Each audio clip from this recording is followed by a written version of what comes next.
Okay, it's 6 o'clock, so we'll call the meeting to order. Any agenda review tonight, anything to add? Okay. The purpose of tonight's hearing is to discuss the two petition warrant articles that were placed and discussed at the deliberative session. Before we get into that, I just want to let you know what's going to be voted on in March besides the two petition warrant articles. There's a green sheet here, and actually, Linda, if you can hand those out, that would be great. This is the budget that was presented at the deliberative session. So we're not going to review that tonight, because that's not part of tonight's hearing. But if you have any questions on it, please give us a call or email us. Our phone numbers and emails are on the website, district website, so we'll be happy to answer any questions that you might have.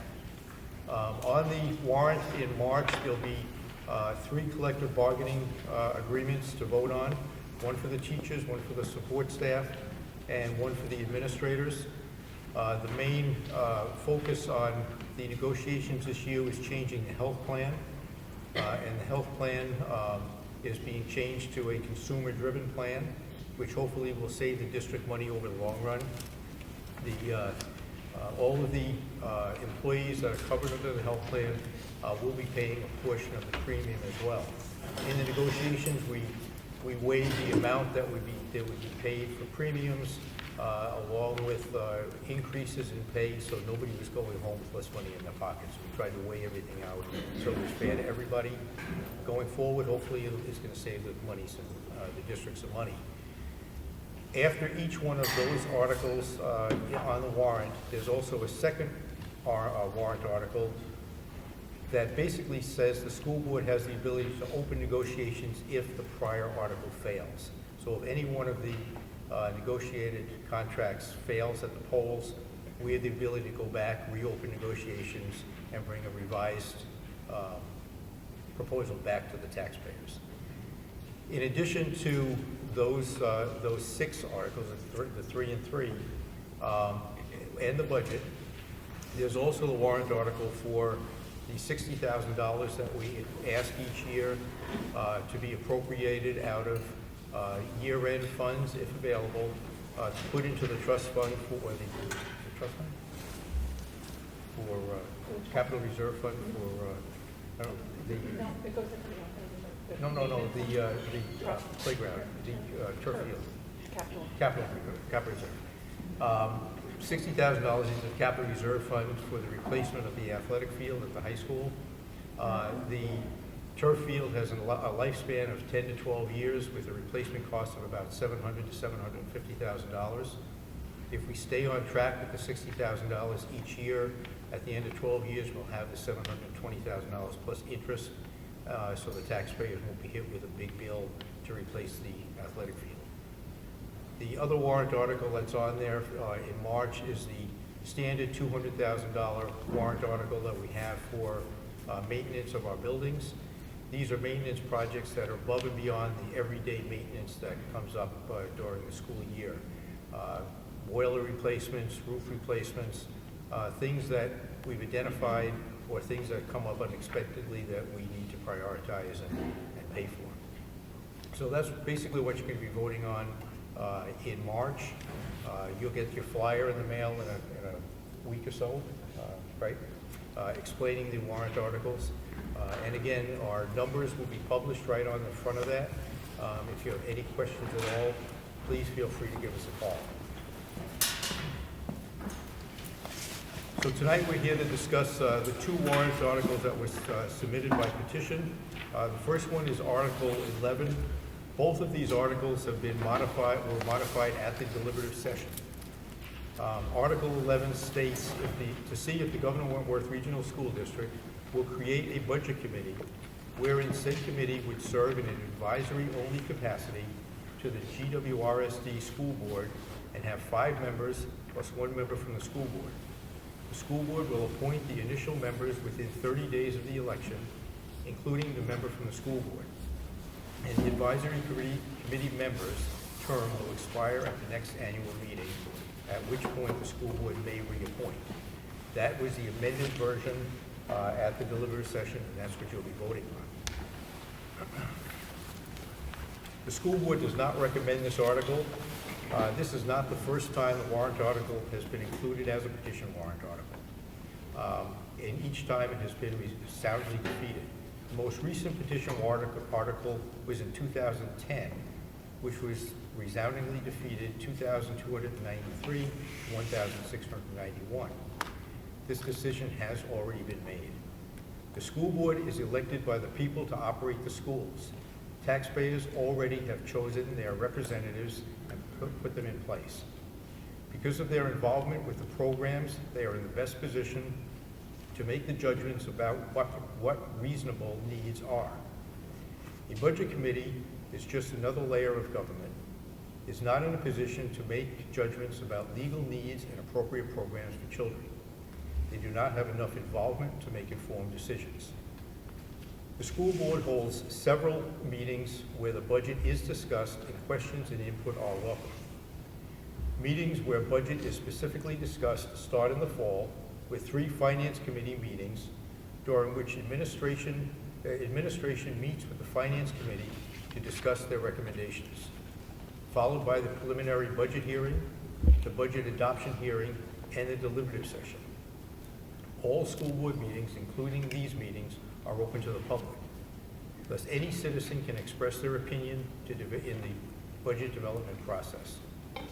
A budget committee provides a layer between the school board and the construction of the budget, giving individual community members less of a voice. GWRSD is an SB2 district where everyone has a vote on the budget, plus an open meeting to make changes in it prior to the actual vote. A budget committee can have the impact of lessening the value of the individual vote by taking away the opportunity to vote on certain items removed, altered by the budget committee. In other words, every citizen has a vote through their vote, and the voice need not be filtered by another layer of government bureaucracy. The board urges no vote on Article 11. Questions? Input? Diane? I know you're ready to speak, so.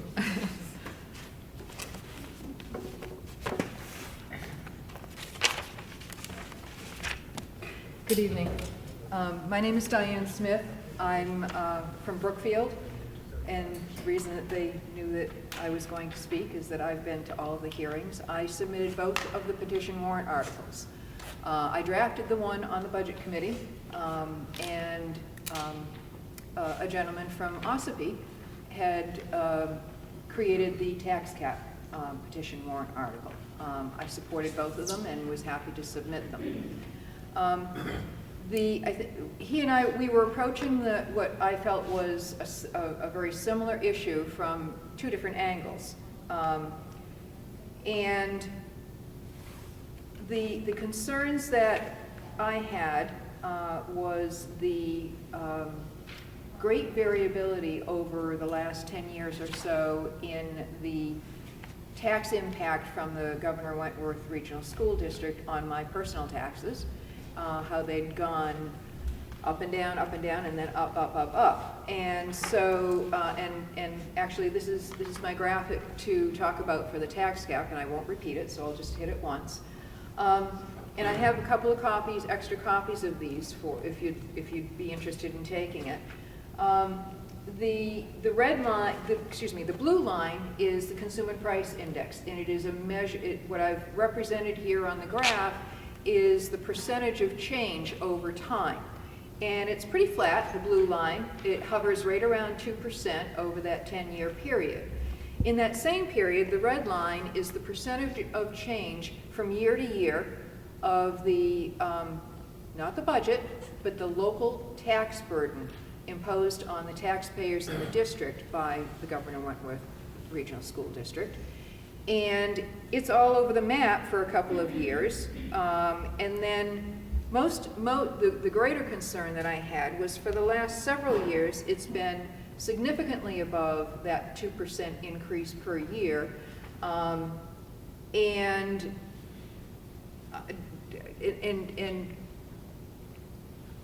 I was concerned about that because inflation just wasn't it was exceeding inflation by a large measure.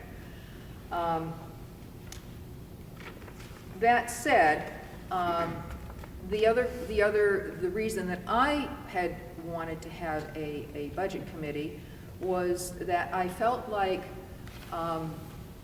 another set of eyes on the process with folks that would just be focused on the financial side, the budget-making side, would be advantageous and perhaps influence that variability over time. So that, excuse me, I don't know that you had mentioned about the change. Did you read the Yes. new? Okay, sorry, I was focused on something else. So with respect to the budget committee, I would say that with the changes that were made at the deliberative session, making it a advisory committee instead of an elected committee with the full force and authority that's vested in the RSAs to a budget committee, it being advisory and not having a member elected from each community, in my opinion, makes it not worth the effort, and I now do not support the warrant article for the budget committee. So if anyone's interested, I do have this as a handout. Will I have an opportunity to talk about the tax cap? Sure. Well, I'll wait until you have your prefacing comments. Yes. Diane, do you have comparisons for other districts to see how theirs has fluctuated? No, I have not. I did not, because frankly, I wasn't looking at the overall budget picture in terms of, are they doing a good job or aren't they? And what really concerned me the most, and I've not been terribly involved in the school district business was that variability. Well, it's actually a little bit more than that.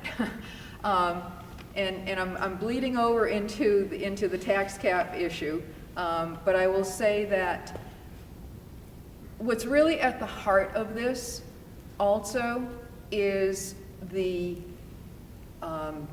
way in which the costs are distributed amongst the communities.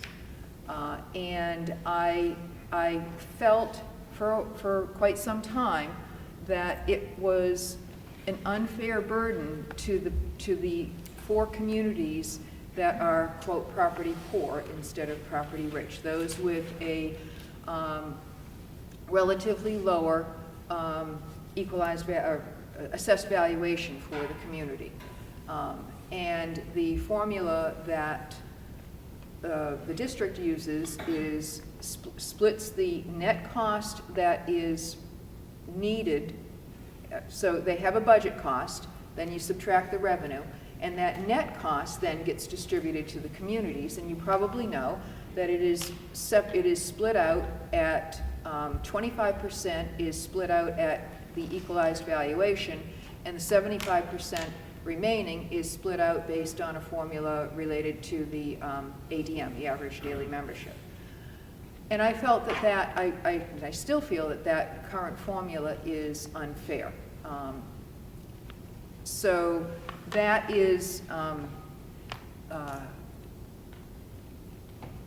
the other part of the factor. I wasn't so much concerned about everybody else in the state of New Hampshire. I'm just curious if it's increased slowly as technology and everything has increased, certain, necessary security systems, everything that becomes now necessary that wasn't necessary before. Is that been a steady increase for every district? I don't know. Right, but that might be a good comparison. A budget committee would be another set of voices to address that and look at that and offer alternative opinions. I will also, well, I won't. I'll wait until the board has had a chance to. But again, I have that handout, and I'll have another available to you after. Thank you. Jim? Thank you, Jim Rhines from Ossipee, and I sat up there where you guys are for 22 years, and through many ups and downs, steep increases in the budget, some decent drops in the budget, and of all the hearings and everything that we ever had, the attendance was always very light.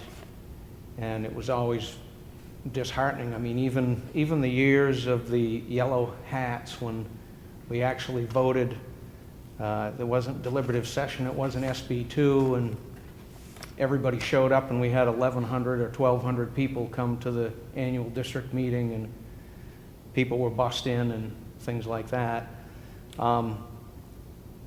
With all of the excitement and interest in it, nobody showed up to those budget hearings, and I think that another layer,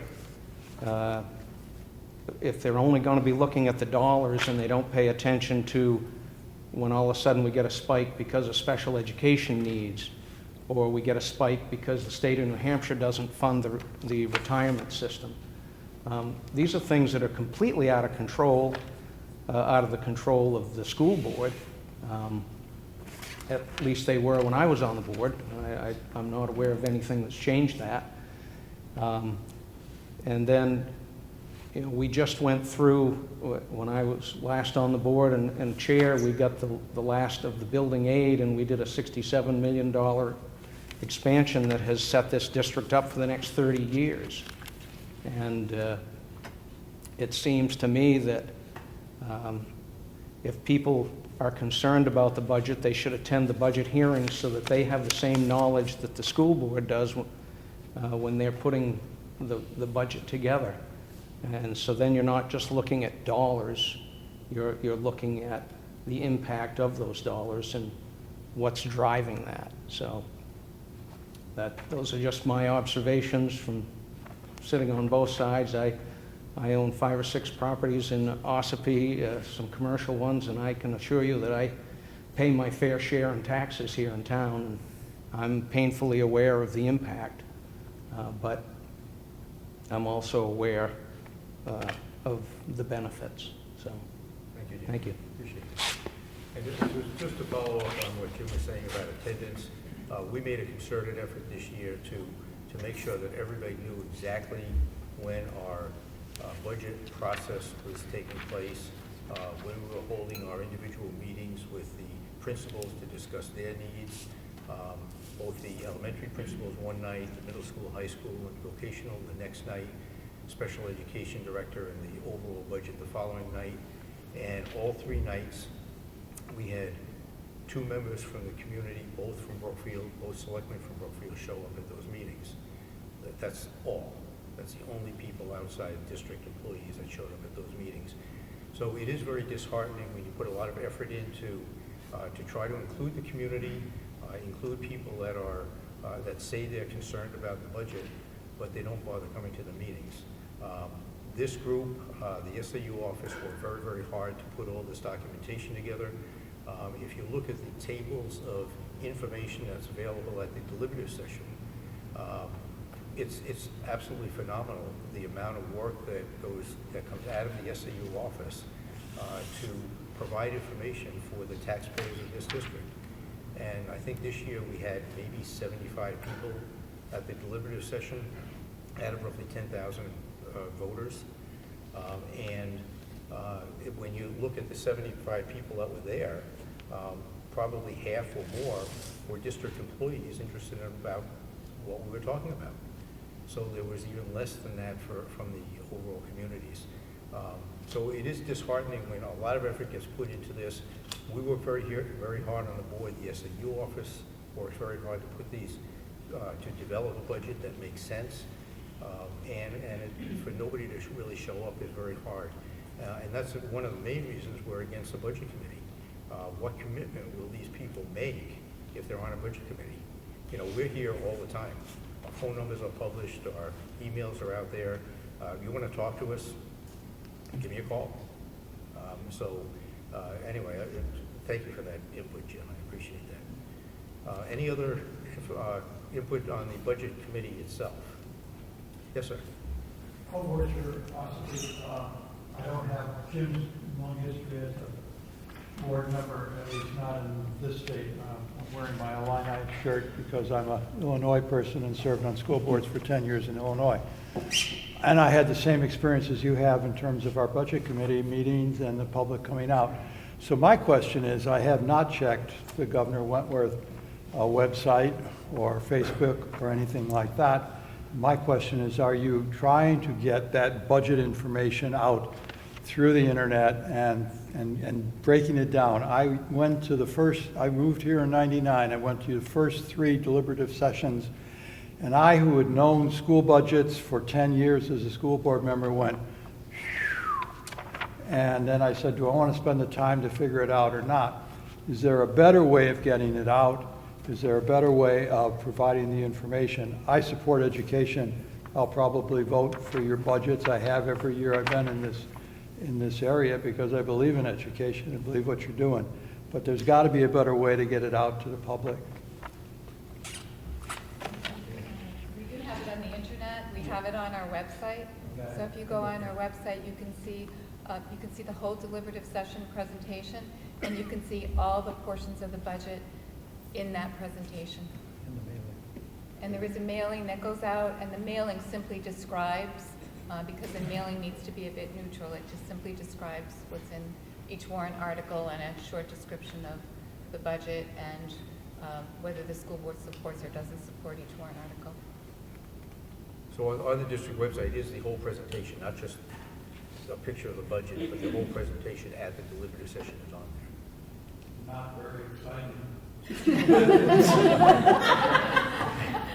I can't disagree with you. Do you find a way on your school board to have success in different ways to present it? We ended up doing stuff like small groups that we had contacts with that we used when we did referendum drives and things like that, and we would set up meetings and sit down with individuals and small group kinds of stuff, but never was terribly, awfully successful. We made the same kinds of things. We had to do something to get out into the community. Our community was 17,000, and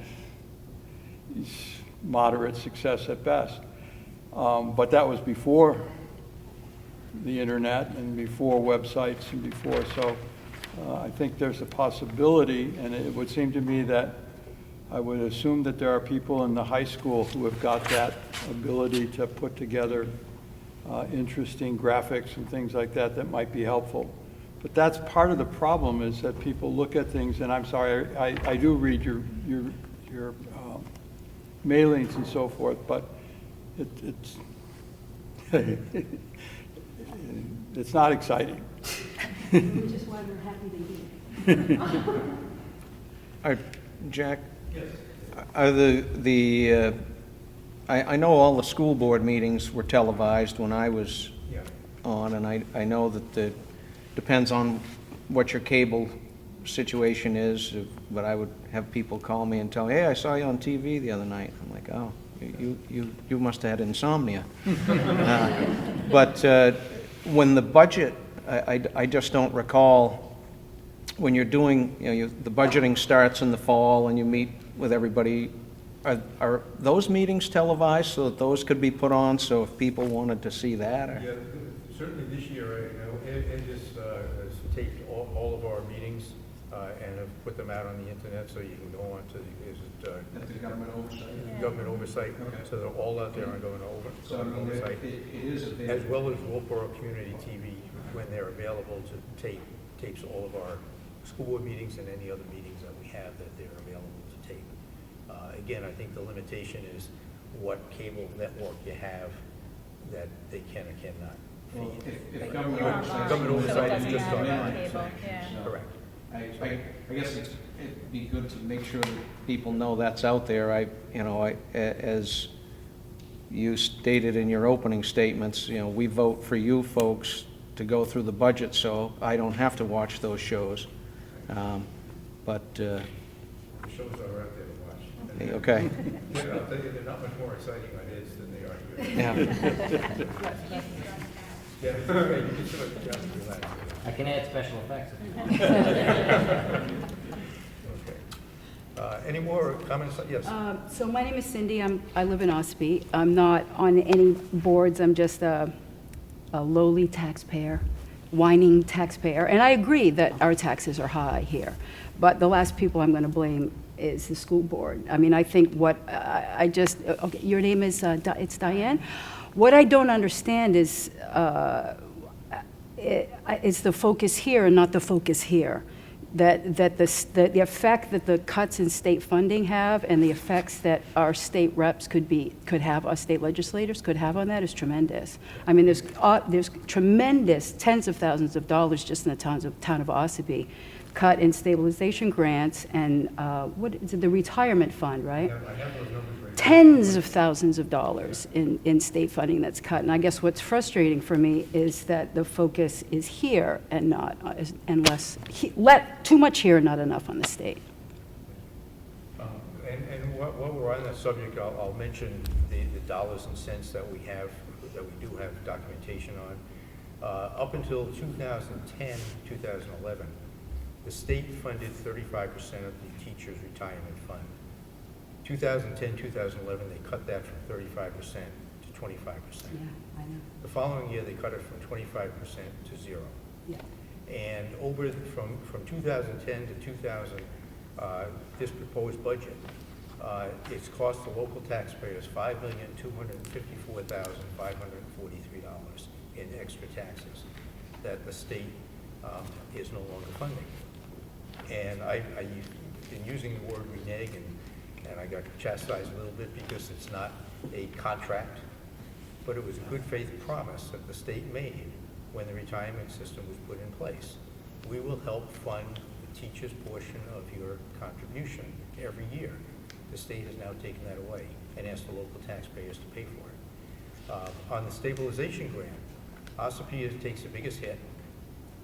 It's a 25-year plan to reduce it from Ossipee's portion of $1,018,000 last year to 0. And the cumulative effect of that over the years is a $12 million hit on the taxpayers of Ossipee over 25 years. Yeah. So you're absolutely right. It's not, I think we do a pretty good job in trying to maintain a reasonable budget to provide the education that we need to for the children in this district, to follow all of the federal and state laws concerning special education and all the other funding issues that happen, to come up within our budget for unexpected requirements by the state legislature as well. This year we had the water testing requirement, not budgeted in this year, but we had to spend over $30,000 to do that. The same thing with the security issues that have to be done before July 1st. They're not in this year's budget, but it's going to cost us between $50,000 and $70,000 to do that. Passed by the legislature with no regard whether it's been budgeted or not budgeted. And certainly the numbers, just the budget that's being presented now at a 3.32% increase includes $784,770 of funding for the retirement system that's not being paid for this by the state. So our increase of $1.3 million, or $1 million, I'm not sure exactly what the number is, roughly $1.3 million, take that $784,000 out, and we're presenting a very reasonable, very frugal budget for all the pieces that we have to put together. So,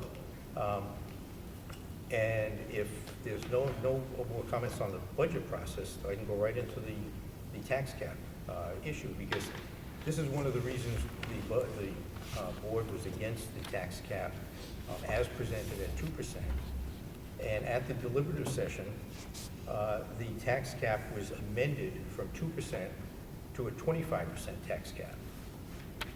We were firmly opposed to the 2% tax cap and certainly opposed to having a 25% tax cap. Makes absolutely no sense.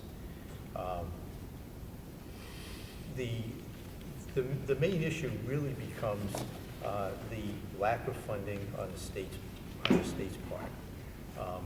We've again worked very hard to produce budgets that are less than the rate of inflation, and they'd be less than the rate of inflation if we didn't have the state picking our pockets.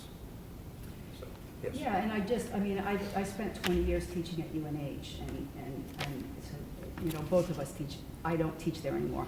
But it's the same thing there. I mean, they don't receive adequate funding. They call themselves the University of New Hampshire, and they receive very little funding from the state. I mean, they barely qualify, I think, as a state university.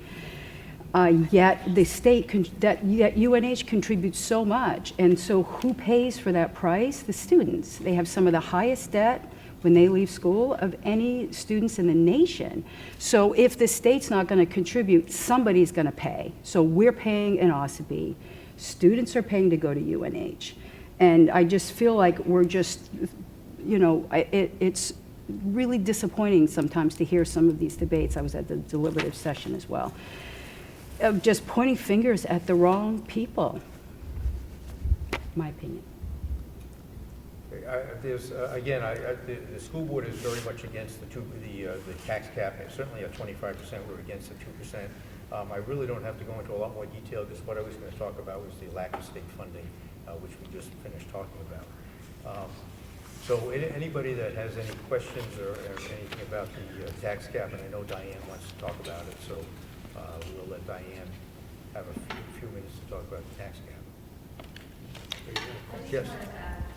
One more number that's important to remember is that the state only pays for $3,600 for each student, when it costs between, what, 17? Right, and the communities around us are paying $25,000 per student to do that. So we really are, in my opinion, benefiting from this partnership, especially in Ossipee, where we pay $14,000 a student. Because Tufton Borough is paying $25,000, and we're all shouldering that together, which is helpful, but that's an important number to remember, that it's not even close to the amount that it costs. Yeah, so that's a lot for taxpayers to be burdened with. And not one of the things that I want people to remember too is we are a cooperative school district, which means everything is not perfect. But we're a cooperative school district to provide education for all of the students in this district, regardless of what town they come from. And regardless of what the cost per student is, our responsibility is to provide the best education we can for every single student in the district. And we are a cooperative school. There's not Tufton Borough against Ossipee, against Effingham or Wolfboro. We are a cooperative school district trying to work together to provide the education necessary that's required to put our students on a track for success in the future. So thank you for that. Yes, sir. I just wanted to share my observations being in the legislature for my third term. There's one single issue or one single reason who or what is hijacking this whole issue, and that's politics. Because when one party gets in, they appropriate funds. Then the budget gets busted, and the next party is handed the job of removing that. That's where it goes down to zero. Just this last week, the House passed HB 497, I believe, which is to appropriate $40 million to pay for the retirement system. The next 2 years, you're going to find out there's not enough money to pay for that. Yes, the state isn't giving the money to the districts, but the problem is there's not enough funding to do this. And in order to do it, and in order to do it, those funds have to be taken from somewhere else. Exactly. Now, when you're trying to do a budget at the Capitol, you wouldn't believe what they try to spend money on. So in order to make up $40 million, there is going to be fee after fee after fee on everything to pay for it. Now, if everybody's okay with that, the process is you're going to pay for it somewhere. Now, even if it's spread out through the whole state, it winds up just getting larger and larger. Our retirement system in this state is better than most, but it's not perfect. It's teetering, and there's a lot of other issues going on with the budget. So I don't know what's going to happen this year, but it's going to be a rude awakening coming down the pike. So I believe the legislature put it to 0 and basically pushed it back to the districts is because this is the best place to control the costs. Then the other issue, public involvement. I've been filming for 8 years now. You can't even get people to show up at selectmen's meetings. And in town budget meetings, how many people show up in Brookfield? Two. They all complain about how much their taxes are, including the school taxes. I heard nothing, but we're paying so much for school, we don't have any money left, it's 75% of the budget or 2/3 of the budget, we can't afford this anymore. Where'd the people go? I have no idea. Did somebody tell them to stay home? Because I don't know where they went. But then I find out historically, this has always been a problem. So I don't know what to tell you, except that the money is going to come from somewhere. If it's not distributed from the state, they're going to have to appropriate it somewhere else, and you're going to pay for it in something else. Now you have legalized marijuana coming down the pike. That may issue a lot of revenue. There's actually a bill in to create or to have 2 licenses for gambling casinos. There's more revenue. What's going to happen is they're going to force, if they run out of money, they're going to force a sales tax, an income tax, and that's where they're going to get the money from. So yes, we have to pay for the education system. And my observation is politics is in the way and the people are tolerating it, because if they're really, where are the people? And this happens in every town I film in. So that's the disturbing part. So we're one of the richest states in the nation. And it's not to me, it's not a question of budget, it's a question of allocation. We have the money. It's a question of we also are one of the worst states for funding education in the country. So you're not answering the question. To me, this has nothing to do with politics. It has something to do with allocation of money that we have. We have the money in the state. We're not Alabama or Mississippi. A good example of that is the gas tax. I thought the gas tax, and I'm sure most people did, the gas tax went to the roads. It doesn't. It went to five to six different agencies. I think 2 years ago, finally, one of the appropriations were made directly to pay for the police standards and training, because that was being paid for out of the gas tax. So you're right, it is allocation, but that's where the politics comes in. One group of people get in and they want to show their funding, everything, and everybody's happy. And then they realize they can't pay for it, and then the next party comes in and they do the same thing again. It's very frustrating. Come down with me and I'll show you how it happens. It's very frustrating. And I share the frustration. Believe me, I have to sit through it. So, thank you. Thanks, Andy. And you know, I think you see that on the state of New Hampshire. You also certainly see it on the national level, where, you know, it's one party against another. There's nobody's being elected today to do the right thing, which is frustrating to me. You know, when you have these elections and you have different parties, and somebody's going to pass the buck saying, well, they passed it last time, but we're not going to support that. We're going to pass our agenda. Why don't they do the right thing for the people that elected them? That's my concern. And it's a concern across everywhere. I mean, whether it be the state or the federal government. People get elected by their constituents, and they're supposed to be doing the right thing for those people. And that's what, you know, we sit up here trying to do the right thing for the people that elected us to represent the district. I'm the Tufton Borough rep, but I get elected by every single member of the communities in this district. Just because I'm the Tufton Borough rep doesn't mean I'm only elected by the Tufton Borough representative people. The way the cooperative setup is, every school board member is elected by everybody in the district. So theoretically, we're all at-large members, even though I have to live in Tufton Borough to be the Tufton Borough rep. And so we sit here, I don't sit here as a Tufton Borough resident doing things that I think are right for the Tufton Borough School. I sit here as a member to do the right thing for all of the students in the district. And that's what everybody should do, whether they're Republicans, Democrats, it doesn't matter what party you're in. Do the right thing. Go to Concord and do the right thing. You know, I asked the question, you know, where did the money go? Somebody said, well, we don't have the money in Concord. It's there, just where did it go? You know, you took it from one hand and put it into another. Well, okay, if that happened, then go back and get it from where you put it and put it back in the funding for the schools. Well, no, you can't do that, you know, because somebody else's programs are not gonna be funded then. Well, somebody made that decision along the way, and it was the wrong decision. So how do we fix it? And, you know, the shell game that they play with the state education tax is nonsense. You know, we raise the money, on paper we send it to Concord, they turn around and send it back to us and say, okay, we funded education. It's just a shell game. The state isn't funding education, and every time, the stabilization grant is a perfect example of trying to help the less fortunate communities. Who does that hurt? They're taking this money away, and it's hurting the residents of Ossipee more than anybody else in this district. You know, what's the point? I don't understand it. It was put in there to help, and now the state says, well, we just don't have it anymore, so we're not gonna pay it. You guys can take care of it. Local control is terrific, if we actually have control. It was the local control. You know, if we're paying for it locally, we need to not be faced with all these unexpected, I mean, it was last spring and we were looking at, you know, close to $100,000 at the end of the school year.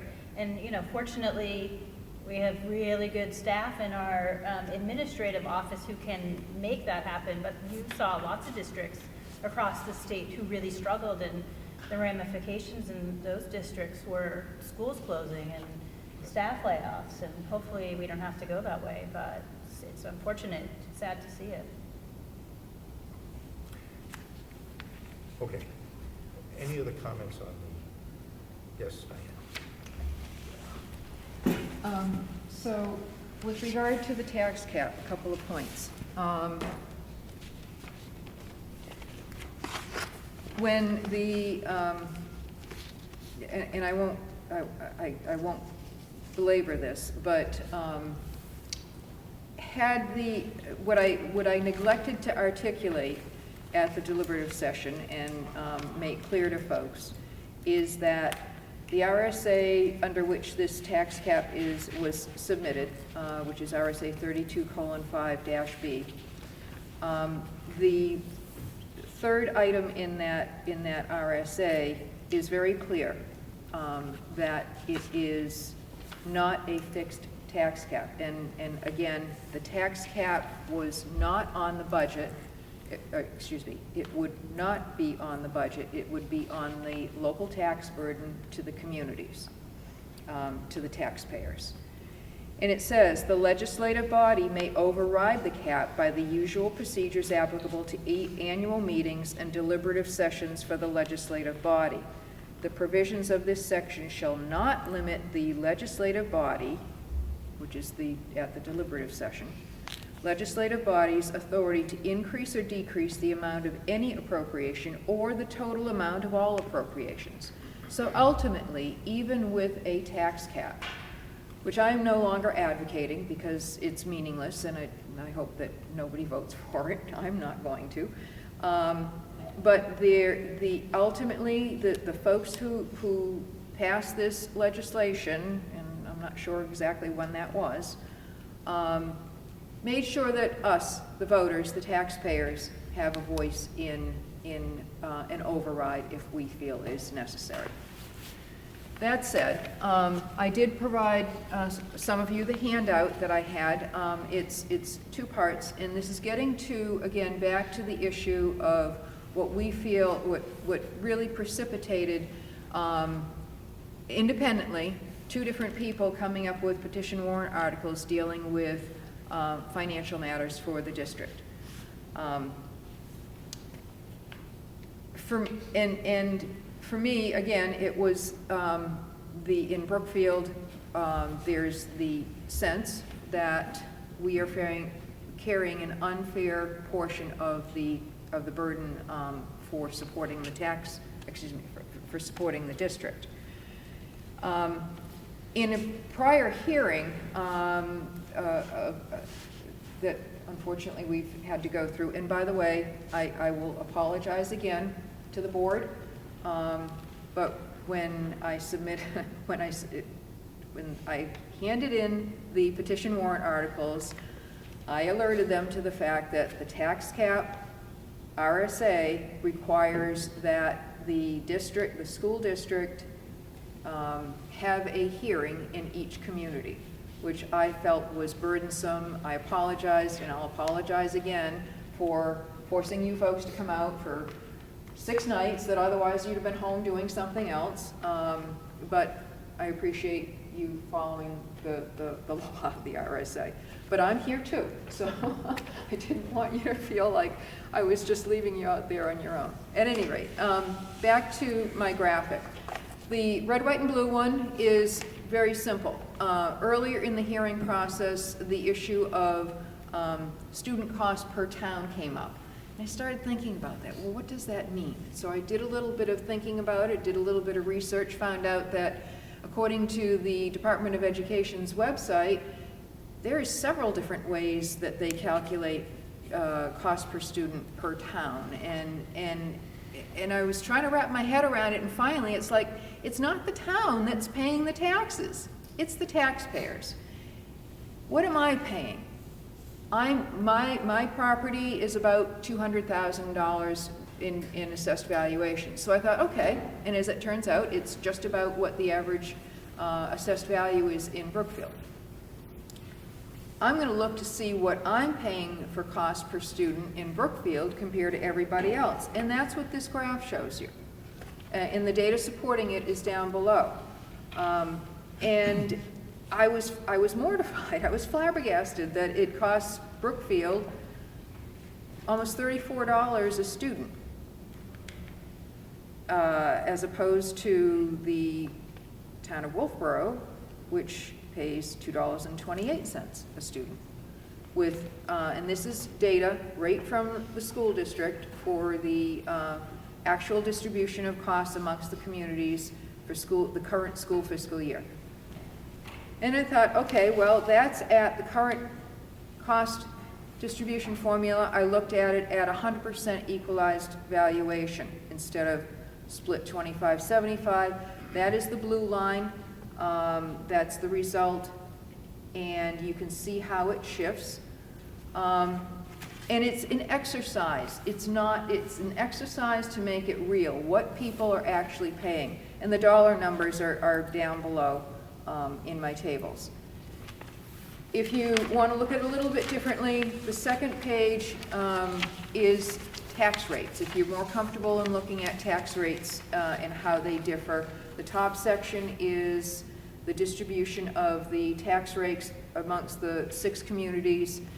The number that is at the end, which is the total number, is the sum of all of those tax rates, which is the total assessment. Remember earlier I talked about that net cost that gets distributed to the communities.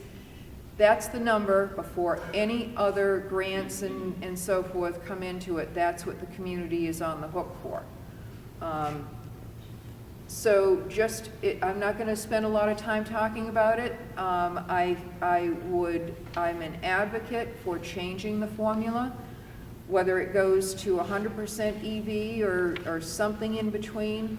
I just think that this is something that we need to continue to think about and talk about. Thank you. Again, this is a question for the state. Isn't this the state formula? No. This is correct. No, for the state, this is the district formula. amongst the communities. So who determines this formula? This formula was set up in 1964. Right. The district was first established when Wolfboro, and Tuftonboro were part of the district. The founding fathers of the district decided the best way to fund the educational process here in New Government-Overseas School District at the time, it was decided that the wealthier communities could subsidize the less wealthy communities. So for 55 years, that formula has been in place. And again, whether it's exactly to the dollar fair, I feel that, again, nobody in Tuftonboro is complaining that their cost per student, on a cost per student basis, is $25,200. People in Ossipee have been complaining that $14,000 is too much. I certainly understand that Nothing's perfect, but this formula, in my opinion, and I know not everybody feels this way, but in my opinion, for 55 years, this formula has worked reasonably well. And it's not just, you know, if you continually have less students in the district, you're going to pay less. Well, that's not what we're here for. If more students come into the district based on the way the formula is, you have to pay a little bit more because you have more students that you're teaching. But in the grand scheme of things, the 75-25 formula, in my opinion, has worked reasonably well for 55 years. The wealthier tax communities are subsidizing those with less property value. In some cases, a town like Effingham and Wolfboro, Effingham and Tuftonboro right now are close in student population. Tuftonboro has a few more students than Effingham does. Effingham is paying roughly $12,000 per student, a little over $12,000 per student, and Tuftonboro is paying $25,000 per student. So there's a difference there. They have about the same number of students. Property values are subject to where a house is located. I mentioned this to Diane the other day, somebody in real estate that I know very well. My house is valued in Tuftonboro about roughly $300,000 for tax purposes. Take my house, and she's done some comps in Ossipee for a similar type house, and it's valued between $200,000 and $220,000. My tax rate in Tuftonboro is $11.50. In Ossipee, it's whatever it is, $16 and change, whatever. Multiply it out times your assessed valuation, and the tax bill is the same. So to say that a wealthy, you have more tax base because your property values are higher, yes, they might be higher. Your tax rate might be lower, but it doesn't necessarily mean you're paying less in taxes than somebody else in another community. So there's a lot to go into the tax formula, how it plays out, what everybody pays in taxes. It's not just as simple as saying change it to this and change it to that. And again, we are a cooperative school district.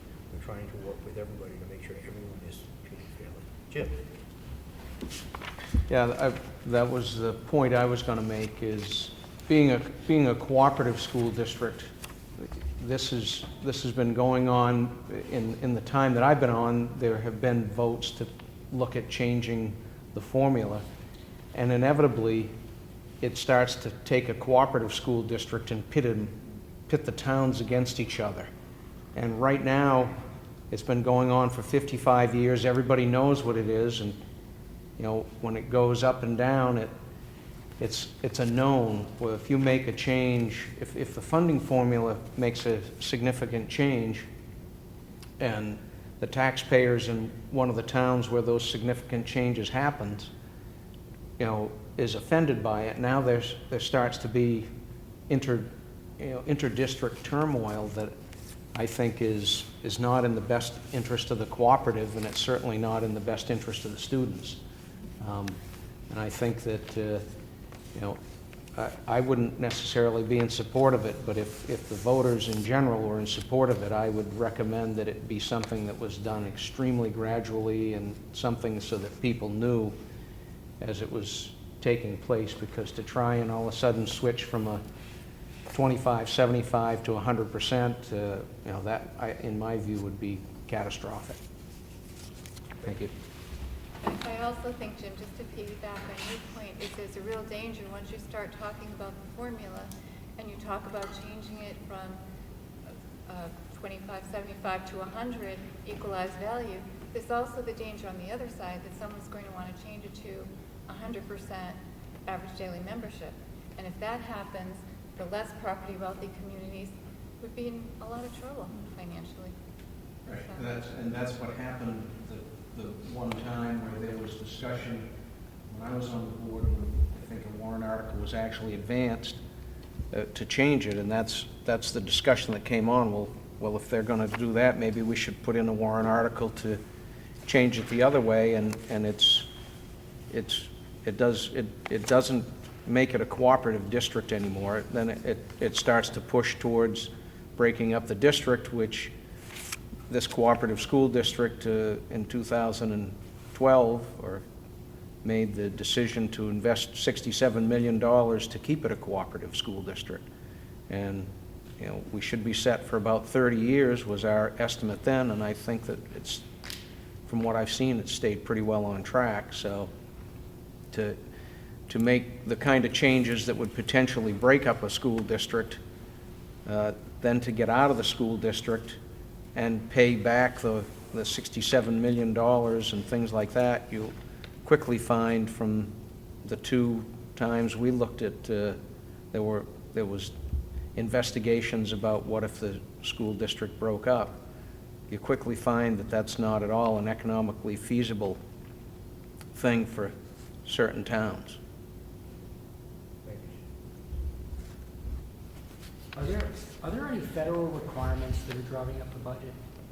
I mean, special education is one that we always talk about. Of course, when the federal government first put in all the special education laws back in the early 70s, the federal government said, you know, we'll pay up to 40%.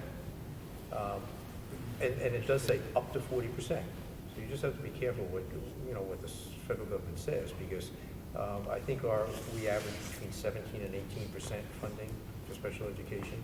Now, again, if the federal government, in good faith, said, 40% seems like a reasonable number. Well, if they were close to 40%, our budget could be a whole lot less. But it's not. They're paying 17 to 18% of federally mandated special education costs. So those are costs that we have to bear. And we can't just say, well, the federal government's not giving us enough money, we're not going to do it. We have no choice. But again, when the federal government initially said 40% as a number, everybody kept that in their mind. 40% is what they're promising. Haven't even come close. 17 to 18%. So the district taxpayers are paying that 22% the federal government isn't. No different than the state taking their money away. The feds aren't stepping up to the plate for what they said. It's a challenge. You know, these budgets that we've presented over the years could be a whole lot different if everyone was paying what they were supposed to be paying. But that's not happening. One follow-up. The lead testing. Yep. Now, I voted against that bill for one reason, and that was because it was an unfunded mandate. Has there been any kind of, have you heard any talk about doing something about that unfunded mandate? It's in the state constitution, right, that you can't have an unfunded mandate, but it doesn't seem like anybody that passes these bills cares about that. And they said it's a requirement, you have to do it. Well, if you don't, then there's this penalty. We're not going to risk something by not spending the money. But you're absolutely right. There's a constitutional law in the state of New Hampshire that they can't have unfunded mandates, but it happens all the time. I'm surprised that has not been challenged. And even another one, going back to special education, I think this was at the state level, correct me if I'm wrong, but within the past year or two, they came out, I remember Susan explaining, like, they determined the increases that private facilities could increase their rates, and I think it was like 3 to 5%. So the state said, it's okay for you private to charge the school districts up to 5% more. They didn't give us 5% more to pay those bills, but They told the private sector, it's okay to charge them more, and oftentimes those are court-ordered district placements. Placements we have to abide by, and oftentimes they're what we should be doing for usually they're the right placements, but we have no control over those increases. Instead of letting the private market figure it out, the state said, okay, they can pay more, charge them. A lot of issues. Any other questions? Any other comments? Okay, I'd entertain a motion to go into non-public under RSA 91A, (3), paragraph 2, for legal, personnel, or matters. Second. Okay. Bridget? Yes. Tim? Yes. Jim? Stacy? Yes. Okay, we're in public. Thank you very much for coming. Thank you. Appreciate it.